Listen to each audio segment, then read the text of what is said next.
नमस्कार। अनादि विशेष में आप सभी का स्वागत है। मैं हूं आपके साथ कपिल मिश्रा और आज अनादि विशेष में हम बात करेंगे गुइलेन बैरे सिंड्रोम का खतरा। जी हां, चेन्नई के इंस्टीट्यूट ऑफ चाइल्ड हेल्थ में जनवरी को एक 10 साल के बच्चे की मौत हो गई। बाद में पुष्टि हुई कि यह बच्चा तमिलनाडु का पहला गुइलेन बैरे सिंड्रोम यानी कि जीबीएस पीड़ित था। इस दुर्लभ बीमारी से जनवरी से अब तक 7 लोगों की मौत हो चुकी है।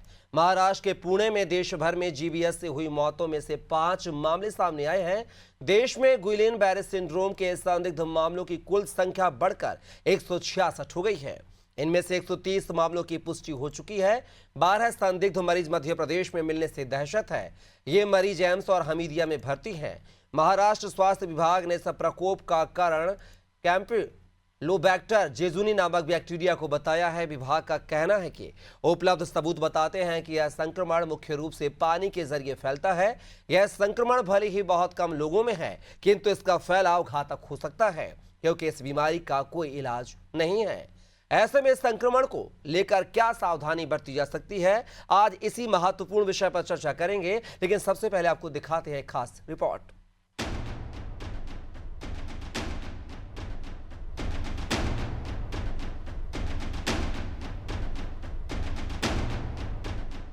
महाराष्ट्र के बाद मध्य प्रदेश में भी खतरनाक वायरस से फिर दहशत फैल गई है। कुछ मरीजों में गुइलेन बैरे सिंड्रोम यानी कि जीबीएस के लक्षण मिले हैं। उन्हें इलाज के लिए हमीदिया अस्पताल में भर्ती कराया गया है, जहां इस बीमारी की पुष्टि हो गई है। इसके अलावा 3 और मरीज एम्स में इसी महीने आए हैं। इस तरह जनवरी से अब तक हमीदिया में 5 और एम्स में 7 केस सामने आ चुके हैं। आपको बता दें कि गुइलेन बैरे सिंड्रोम एक दुर्लभ लेकिन गंभीर स्थिति है जो कैंपिलोबैक्टर जेजुनी बैक्टीरिया से फैलती है, जो दूषित पानी से फैलता है। यह बीमारी शरीर की प्रतिरक्षा प्रणाली की गलती से तंत्रिकाओं पर हमला करती है, जिससे मांसपेशियों में कमजोरी और झुनझुनी होती है, जो गंभीर मामलों में पक्षाघात तक भी बढ़ सकती है। ज्यादातर मामलों में यह ऑटो इम्यून न्यूरोपैथी परिधीय तंत्रिकाओं के माइलिन म्यान को नुकसान के कारण होती है। रोग के शुरुआती लक्षणों के बाद न्यूरोलॉजिकल लक्षण कई दिनों या हफ्तों में बढ़ते हैं। जीबीएस के केस लगातार बढ़ रहे हैं। महाराष्ट्र और तमिलनाडु में गुइलेन बैरे सिंड्रोम के प्रकोप से 7 लोगों की मौत हो चुकी है। एमपी में जो मरीज मिले उनके पैर में 3-4 दिन तक सुन्न होने लगते थे। धीरे धीरे यह समस्या गले तक पहुंच गई। लक्षण दिखते ही उस अस्पताल में भर्ती कराया गया। सभी मरीजों के साथ ऐसा हुआ। डॉक्टरों का कहना है कि यह रेयर बीमारी है। रेस्पिरेटरी तक पहुंचने पर वेंटिलेटर की जरूरत पड़ती है। इस बीमारी का कोई ज्ञात कारण नहीं है। इसके लक्षण भी पूरी तरह स्पष्ट नहीं है।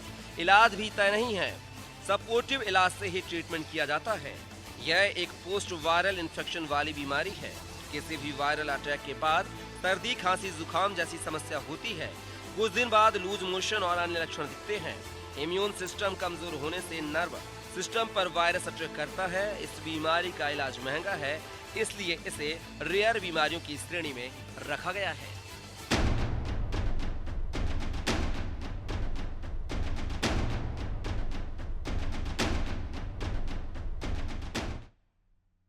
तो देखा आपने, गुइलेन बैरे सिंड्रोम जो है पूरे देश में घातक बीमारी के रूप में उभर रहा है। और खास बात यह है कि इस बीमारी का अभी तक कोई प्रिकॉशंस यानी कि इलाज ही नहीं हो पाया है। बस यह है कि सपोर्टिव जो मेडिसिन है उनके जरिए इसका इलाज किया जा रहा है। तो कहीं ना कहीं हम बोल सकते हैं कि कोरोना की तरह ये वायरस भी है जो कि डॉक्टरों की पकड़ से, उनके आइडेंटिफाई करने के तरीके से बाहर है। और ये जो है अब तक पूरे देश में इस बीमारी से, संक्रमण से 7 लोगों की मौत हो चुकी है। 166 मामले आए हैं। इनमें से 130 मामलों की पुष्टियां भी हो चुकी हैं। और सबसे बड़ा सवाल यह कि मध्य प्रदेश में भी इस वायरस ने जो है दस्तक दे दी है। इस पूरे मुद्दे पर चर्चा करेंगे। हमारे साथ अलग अलग जो है लोग, जो डॉक्टर जुड़ेंगे, फिजिशियन जुड़ेंगे, साथ ही हमारे सहयोगी भी जुड़ेंगे। लेकिन सबसे पहले जो हमारे साथ है अमित माहेश्वरी जी, डॉक्टर हैं जो कि वो हमारे साथ जुड़ गए हैं, न्यूरोलॉजिस्ट हैं। साथ ही बात किया है तो फिजिशियन जो हमारे साथ है डॉक्टर जेपी पॉलीवाल, वो भी हमारे साथ जुड़े हुए हैं। सबसे पहले रुक करेंगे डॉक्टर अमित माहेश्वरी का, जो कि न्यूरोलॉजिस्ट हैं। अमित जी, क्या लगता है कि जिस तरीके से जीबीएस जो वायरस की दस्तक हुई है, जनवरी से अब तक की बात किया है तो अब तक 7 लोगों की मौत हो चुकी है और सबसे ज्यादा जो आंकड़ा है वो मुंबई में है, जिससे 5 लोगों की मौत हुई है। तमिलनाडु में 1 की मौत हुई बच्चे की। इस तरीके से कुल 7 मौतें बताई जा रही हैं। और सबसे बड़ा सवाल तो यह है कि इस बीमारी ने, जीबीएस ने जो है मध्य प्रदेश में भी दस्तक दे दी है। कुल 7 मरीज पाए गए हैं जो कि हमीदिया और एम्स में भर्ती हैं। आखिर इस बीमारी के लक्षण क्या होते हैं प्रारंभिक तौर पर, अगर हमारे दर्शक दिखते हैं तो कैसे इस बीमारी को वो आइडेंटिफाई करें? जी, धन्यवाद। बहुत ही गंभीर और समसामयिक विषय को आज आपने लिया है। जीबीएस, गुल्लन-बारी सिंड्रोम, एलजीबी सिंड्रोम, एआईडीपी ऐसे कई नामों से जाना जाता है। हिंदी में यदि मैं आपका कुछ समझाना चाहूँ तो ये वायरस का समझ मामला है, लीजिए। आपका कुछ लेना देना नहीं है ना। जी जी हेलो। महेश्वरी। कोई लेना देना। जी, तो नसों का लकवा इसे हिंदी में हम कह सकते हैं। सबसे पहले तो मैं ये स्पष्ट करना चाहूँ कि पैनिक होने की जरूरत नहीं है। अभी ये कोरोना या कोविड के स्तर पर तेजी से फैलने वाली समस्या नहीं बना है, ईश्वर की कृपा से। और हम आशा करते हैं आशा भी आगे भी ऐसा नहीं होगा। दरअसल ये वायरस, जैसा आप बता चुके हैं, वायरस के इन्फेक्शन किसी भी तरह के, चाहे पेट का इन्फेक्शन हो, चाहे सर्दी जुकाम का इन्फेक्शन हो, उस इन्फेक्शन के कुछ समय बाद, 8 दिन, 10 दिन, 2-4 हफ्तों के बाद ऑटो इम्यून रिएक्शन, हमारी बॉडी ही हमारी नसों के प्रति रिएक्ट करती है, तो ये सिंड्रोम होता है। ये सामान्यतः मौसम के बदलाव, जैसे ठंड से गर्मी, गर्मी से बारिश में जब वायरस एक्टिव होते हैं तब ये समस्या देखने में आती है। ऐसा नहीं है कि आज या नई ही देखने में आई है। हाँ, ये जरूर है कि अभी कुछ हर वर्ष की तुलना में केसेस कुछ ज्यादा देखने में आ रहे हैं, तो सतर्कता और चिंता का विषय है, लेकिन पैनिक या बहुत ज्यादा घबराने का विषय नहीं है। आगे चर्चा में मैं आपको बताऊंगा कि इसमें इलाज भी संभव है, लेकिन अपने को इलाज समय पे हो जाए उसके लिए कैसे जागरूक रहना है और क्या ध्यान रखना है। डॉक्टर अमित जी, एक सवाल और जहन में, उसका जवाब भी आप दे दें तो फिर मैं फिजिशियन जी का रुख करूंगा। बाकी जो मौसमी बीमारियां होती हैं, जो वायरल फीवर्स होते हैं, उसमें और इस जीबीएस में, दोनों में अंतर क्या होता है, दोनों वायरस के जी संक्रमण में? जी। देखिए, मौसम के हिसाब से वायरस अनेक रूप में आता है। किसी को सर्दी जुकाम, किसी को बदन दर्द, बुखार इत्यादि, किसी को कोई पेट का इन्फेक्शन, उल्टी, दस्त इत्यादि हल्का फुल्का है, तो सभी को होता है। आज तक सभी ने इस तरह का तकलीफ को झेला होगा वायरल इन्फेक्शन की।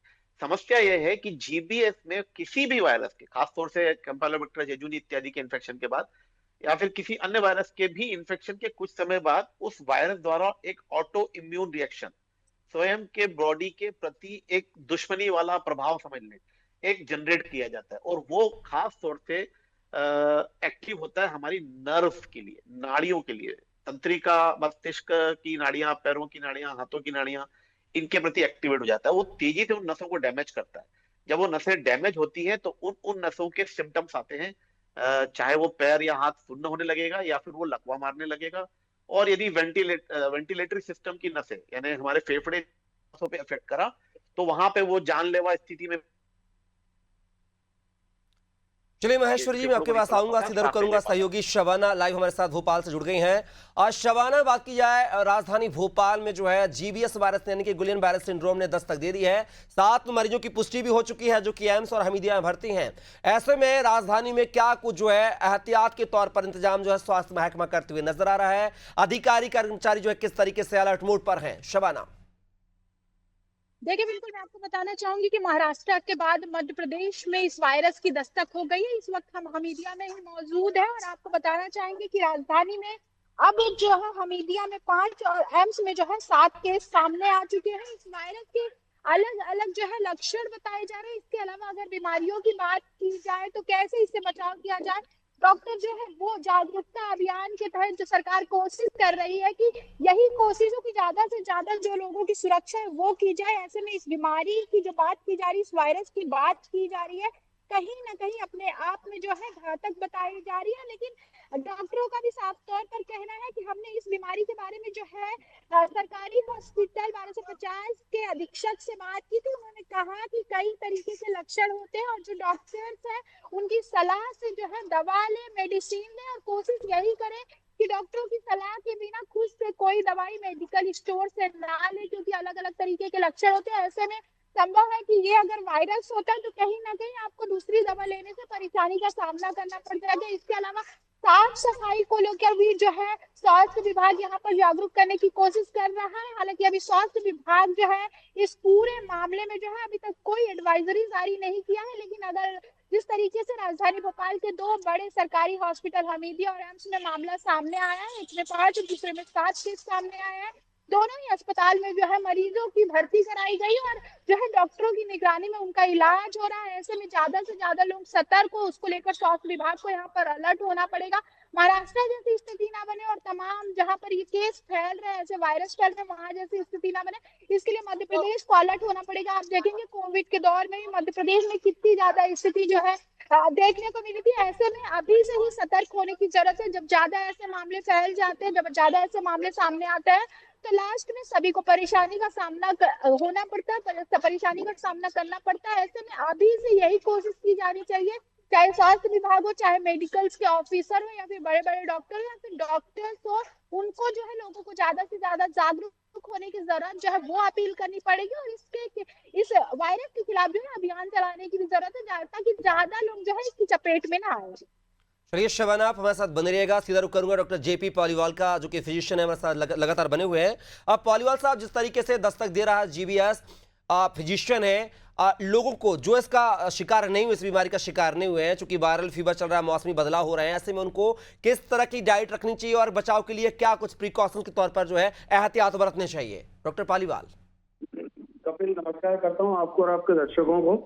यहाँ पर गुलेनबारी सिंड्रोम की यदि बात करें तो ये बीमारी बहुत पुरानी है और बहुत लंबे समय से हमारे देश प्रदेश में भी लगातार है और विश्व भर में इसके स्पोरेडिक मतलब छुटपुट मरीज हमेशा पाए जाते हैं। यदि मरीजों की संख्या की बात करें तो निश्चित तौर पर महाराष्ट्र में जो आंकड़ा आ रहा है वो चिंता वाला विषय है। और मध्य प्रदेश में यदि आप 2 अस्पतालों की बात करें कि एक अस्पताल में 5 और एक अस्पताल में 7 मरीज भर्ती है, तो सही है, हो सकता है कि इतने मरीज भर्ती रहे। लेकिन आज की तारीख में यदि इस तरह के रोगियों की बात करें तो इस तरह के रोगी रेफरल सेंटर में ही जाते हैं, जो बड़े हॉस्पिटल्स हैं। सामान्य तौर पर चूंकि इसमें इलाज लंबा चलता है तो रोगी या तो प्राइवेट हॉस्पिटल्स को इतना लंबा इलाज करा नहीं पाता तो सरकारी चला जाता है। तो ऐसे जो रोगी होते हैं अक्सर वो या तो सरकारी अस्पताल की तरफ रुख करते हैं। और लाजमी तौर पर सरकारी अस्पताल की तरफ रुख करने का एक और कारण होता है कि प्राइवेट सेक्टर में आदमी क्या चाहता है कि उसको यदि तुरंत आराम नहीं मिलता है तो वो उसको मतलब बड़ा नाराज निराश होता है और हताशा के साथ साथ वो उसकी खिन्नता सामने आती है। तो सामान्य तौर पर इस तरह के रोगी जब सामने आते हैं तो निजी चिकित्सालय भी कोशिश करते हैं कि या तो उन्हें समझा लें और वो समझ जाए तो ठीक है, वरना उनको शासकीय अस्पताल भेज देते हैं। तो ऐसी स्थिति में हमीदिया और एम्स में भी इतने रोगी हैं, तो मैं समझता हूँ कि ये बहुत बड़ा आंकड़ा तो नहीं है, लेकिन रोग होता है। इस पर सतर्कता से निर्णय लेना बहुत जरूरी होता है। गुलेनबारी सिंड्रोम के बारे में यदि हम बात करें तो ये सामान्य तौर पर वायरस से फैलने वाली बीमारी है। सामान्य तौर पर इस तरह के जो वायरसेस होते हैं वो सर्दी खांसी जुकाम के थ्रू श्वसन तंत्र के थ्रू और शरीर के अंदर जाते हैं और नाड़ियों पर, नसों पर, नर्व्स पर अटैक करते हैं और नर्व्स पर भी अटैक नहीं करते। यदि हम नर्वस सिस्टम की बात करें तो नर्वस सिस्टम मुख्य रूप से 2 भागों में बटा होता है। सेंट्रल नर्वस सिस्टम जिसमें ब्रेन और स्पाइनल कॉर्ड आती है और दूसरा पेरिफेरल नर्वस सिस्टम जिसमें छोटी छोटी नसें जो हमारे पूरे शरीर को संचारित करती है, उनकी चेतना और उनको संदेश दोनों लाने ले जाने का काम करती है। तो ये पेरिफेरल नर्वस सिस्टम की जो नसें होती है उनकी नसों पर काम करता है। उन पर नर्व्स पर एक माइलिन शीथ होती है। उस माइलिन शीथ का काम होता है यदि हम उस पर्टिकुलर एरिया के संदेश को लाना ले जाना और वहां की जागरूकता या वहां की जागृति और वहां के सेंसेशन को जिंदा रखना या उसको लगातार ऊपर बांध रखना। तो जब कभी इस तरह का यदि आक्रमण होता है तो ये जो नर्व की शीथ होती है इसमें डीमाइलिनेशन हो जाता है, मतलब ये नर्व शीथ खराब हो जाती है, खत्म हो जाती है, काम करना बंद कर देती है। ऐसी स्थिति में सामान्य तौर पर या तो इम्यूनोसप्रेशन की वजह से होता है या पेशेंट की इम्यूनिटी बहुत कम होती है उसकी वजह से होता है, या यदि कभी स्वस्थ रोगी है तो उस पर जो संक्रमण है वो संक्रमण काफी ज्यादा होता है, उस परिस्थिति में हो सकता है। ऑटोइम्यून डिसऑर्डर में हो सकता है। कैंसर के रोगी है जिनकी प्रतिरोधक क्षमता कम होती है उनमें हो सकता है। डायबिटीज वालों में ज्यादा इंसिडेंस होता है। तो ये सारी की सारी चीजें हैं।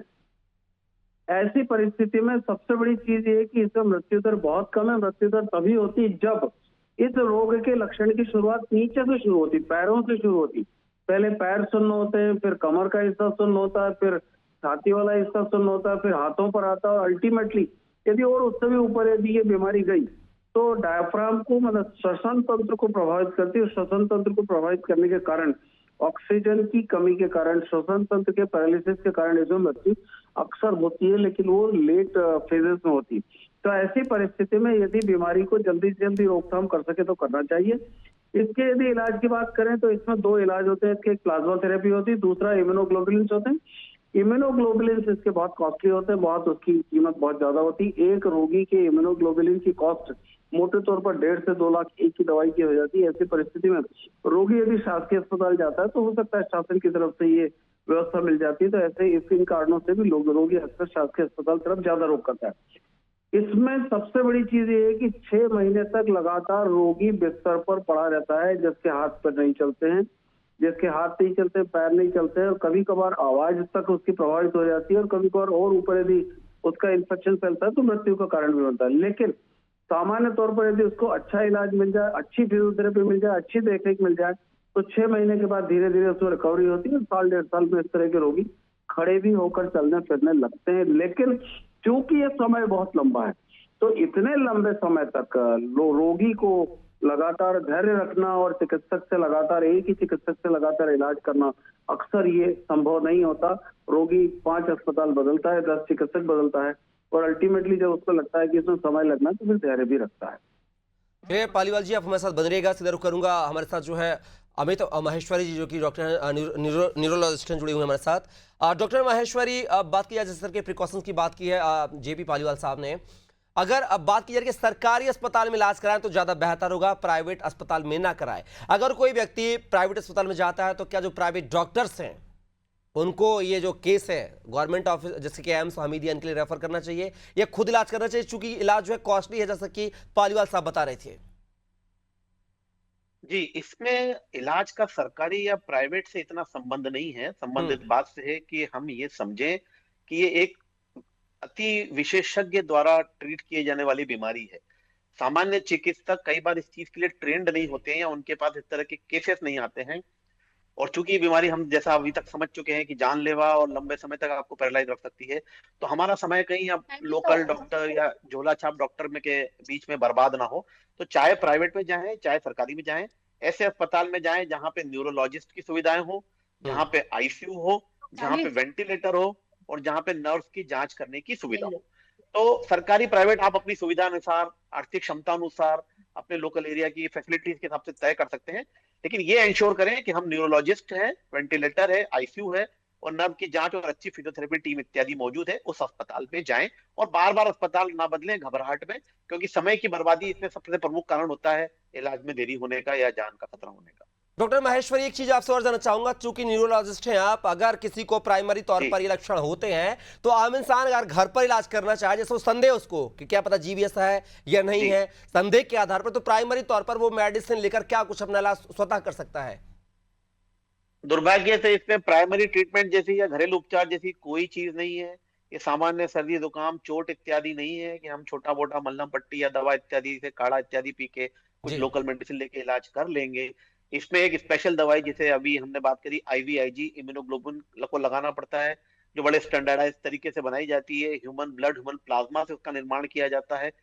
कई जगह पे उपलब्ध भी नहीं होती है, उसको लगाने का एक विशेष तरीका होता है, उससे जुड़ी हुई कई कॉम्प्लिकेशन और साइड इफेक्ट्स होते हैं।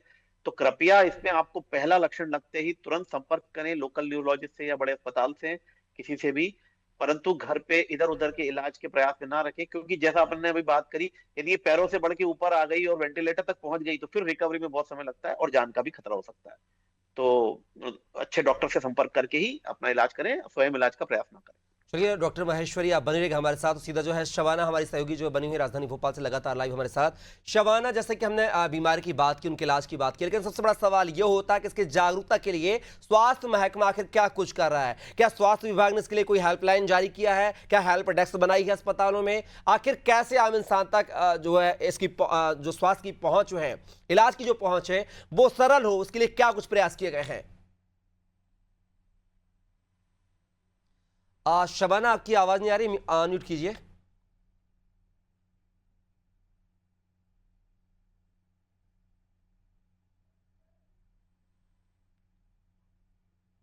जी शबाना, आवाज मिल रही है आपको?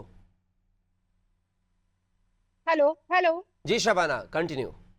देखिए, अगर राजधानी भोपाल की बात की जाए तो हमीदिया अस्पताल में अभी 5 और राजधानी के सबसे बड़े हॉस्पिटल एम्स में 7 मामले सामने आए हैं। स्वास्थ्य विभाग जागरूकता के लिए हर वायरस पर काम करता है। आप देखेंगे चाहे कोविड हो, चाहे उसके बाद आने वाले तमाम वायरस हो, उस पर काम करने की कोशिश मध्य प्रदेश स्वास्थ्य विभाग करता है। आप कई बार देखेंगे जागरूकता अभियान भी चलाया जाता है, लेकिन अभी जैसे जैसे लक्षण जो है जैसे जैसे मरीजों की संख्या में इजाफा होगा, आप देखेंगे स्वास्थ्य विभाग अलर्ट मोड पर आएगा। फिलहाल तक की अगर स्थिति की बात करें तो ऐसा कोई एडवाइजरी जारी नहीं किया गया है, ऐसा कोई नंबर जारी नहीं किया गया, लेकिन जिस तरीके से राजधानी भोपाल में मामले सामने आ रहे, पूरे मध्य प्रदेश की स्थिति देखने के बाद स्वास्थ्य विभाग जो है उसका अमला काम करेगा। ऐसे में जो डॉक्टर सलाह दे रहे हैं उसी पर काम करने की जरूरत है। और घरेलू नुस्खे की अगर बात की जाए तो तमाम बड़े डॉक्टर जो है वो कह रहे हैं कि ये बहुत रेयर बीमारी होती है जिसका खर्चा बहुत ज्यादा होता है, तो ऐसे में घर पर कोई भी इलाज न ले, बड़े और अच्छे डॉक्टर से संपर्क करें। और जाहिर सी बात है, आप देखेंगे जब कोई भी बीमारी होती है तो ऐसे में जो है स्वास्थ्य विभाग, जाहिर सी बात है मध्य प्रदेश में तो काम करता ही है, लेकिन कहीं ना कहीं जो है लोग डॉक्टरों की सलाह पर भी काम करें तो बेहतर होता है, क्योंकि डॉक्टरों की सलाह के बिना स्वास्थ्य संबंधित कोई भी बीमारी जो है वो दूर नहीं हो सकती है। ऐसे में अगर आप अपने से इलाज करेंगे तो आपको ही बाद में परेशानी का सामना करना पड़ेगा। और स्वास्थ्य विभाग को भी अपनी तरफ से अलर्ट जारी करना चाहिए, एडवाइजरी जारी करना चाहिए और उस पूरे मामले में जो है काम करना चाहिए, ताकि मध्य प्रदेश में कोई भी ऐसी स्थिति जो है स्वास्थ्य विभाग या फिर स्वास्थ्य को लेकर ना बने। शबाना बनी रहेगा हमारे साथ। सीधा अंत में रुक करूंगा डॉक्टर जेपी पॉलीवाल जी का। पॉलीवाल जी, एक चीज और जानना चाहूंगा आपसे, ये जो जीबीएस बीमारी की बात चल रही है, वायरस की बात चल रही है, क्या ये बीमारी क्षय रोग की तरह है? क्या जैसे कोई मान लीजिए कोई पॉजिटिव पेशेंट हमारे आसपास है, क्या उससे हमें भी खतरा हो सकता है क्या? आपका प्रश्न फिर से करिए, बीच में लिंक चला गया सर। अच्छा सर, मेरा सवाल ये था कि ये जो जीबीएस बीमारी है, गुइलेन बैरे सिंड्रोम, क्या ये क्षय रोग की तरह है? जैसे मान लीजिए कोई अगर पीड़ित व्यक्ति, कोई पॉजिटिव व्यक्ति, जीबीएस का व्यक्ति मरीज बैठा है हमारे साथ, उसके साथ हम उठ बैठ रहे हैं, खान पीन कर रहे हैं, तो क्या उससे हम भी ग्रसित हो सकते हैं?